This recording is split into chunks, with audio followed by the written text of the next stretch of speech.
Der Kodex der Sith vermittelte stets dieselbe Sith-Ideologie, auch wenn er zu Zeiten Darth Banes leicht abgeändert wurde. Im Laufe der Jahrtausende, in denen die Sith in unbekannter Größe in der Galaxis vertreten waren, existieren immer andere Grundzüge.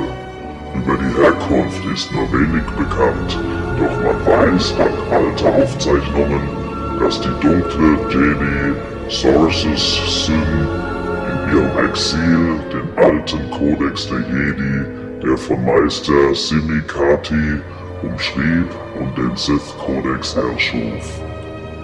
Es gibt keinen Frieden, nur Leidenschaft. Durch Leidenschaft erlange ich Stärke. Durch Stärke erlange ich Macht.